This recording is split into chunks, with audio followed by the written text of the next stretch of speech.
Wednesday,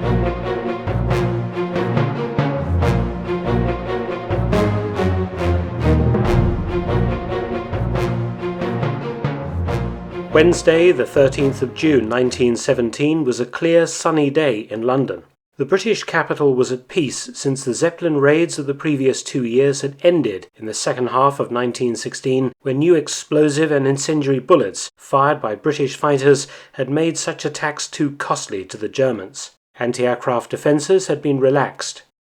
Then a noise grew in intensity, coming from the east, the sounds of aero engines. Londoners stood and watched. A formation of 14 noisy biplane bombers slowly hove into view over the capital, some people cheering what they took to be British aeroplanes. Suddenly, tiny black dots detached themselves from the aircraft and fell to earth. London was about to experience its first Blitz, courtesy of the England Geschwader and its Gotha bomber force. The difference with the Zeppelins could not be more stark. They had attacked under the cloak of darkness. The Gothas arrived over England in broad daylight. With the defeat of the Zeppelins, Germany developed a long-range strategic bomber to continue the campaign against England, the Gotha G.IV.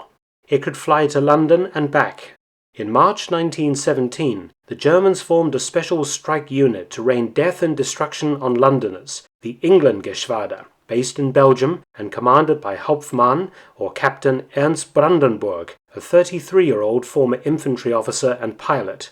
No one had done this before, and in May 1917 the squadron was ready. There hadn't been any more Zeppelin raids on London since October 1916, and the British had been lulled into a false sense of security.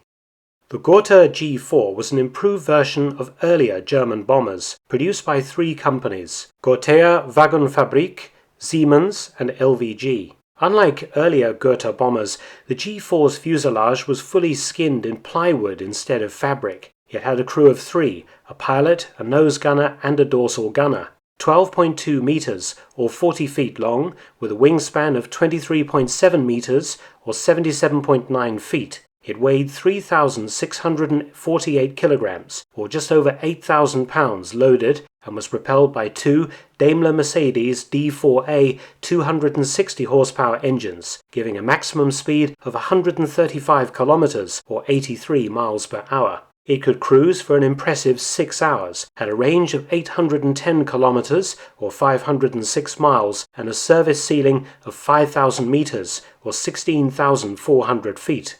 Armament consisted of a bomb load up to a maximum of 500 kilos, or 1,100 pounds of bombs, and 2 7.92mm Parabellum LMG-14 machine guns. It was cheap to produce in comparison to a giant Zeppelin, faster, could fly high, and had an impressive range. Crucially, it was nowhere near as vulnerable as a hydrogen-filled airship. 232 would be built, although the peak frontline strength of 36 aircraft was achieved in June 1917. On the 25th of May 1917, the England Geschwader struck. The target was London, the force 23 Gothas, the mission code name Operation Türkenkreuz or Turkish Cross. 2 aircraft turned back over the North Sea with mechanical difficulties, but the rest pressed on. But dense cloud cover obscured London, so the Gothas diverted to Folkestone and Shorncliffe on the south coast, killed 95 and injured 195 people with their bombs. 9 Royal Naval Air Service Sopwith Pup fighters rose to challenge the intruders near the Belgian coast, shooting one of them down. It was the 3rd raid on London that was truly devastating. Wednesday, the 13th of June 1917, was the day the Blitz first came to London.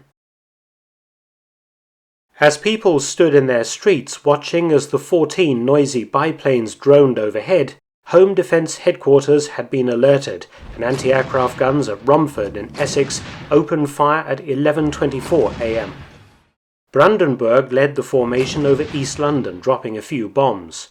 As the England Geschwader reached Regent's Park, Brandenburg fired a signal pistol, and the formation banked east, heading for the City of London, the heart of the capital. The Germans commenced bombing. 118 high-explosive bombs were dropped, with 72 plastering an area within 1 mile of Liverpool Street Station. One of the bombs caused carnage at Upper North Street School in Poplar.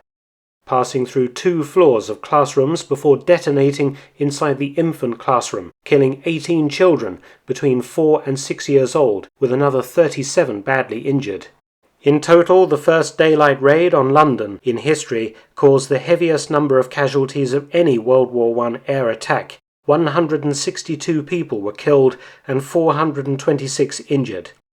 Casualty figures like these would not be repeated again until 1941 and Hitler's Blitz on London. In Germany, there was rejoicing at the raid, and Brandenburg received the Pour le Mérite, or Blue Max, from a gratified Kaiser. In Britain, there was widespread horror and revulsion, particularly over the deaths of young children, and outrage towards the military that failed to shoot down even one Gotha in broad daylight. The level of hatred towards Germans was particularly embarrassing for the British royal family, whose family name was Saxe-Coburg and Gotha, just like the baby killer bombers, as they were termed. In an effort to distance his family from its German origins, King George V changed the family name to Windsor, which still remains the British royal family's surname.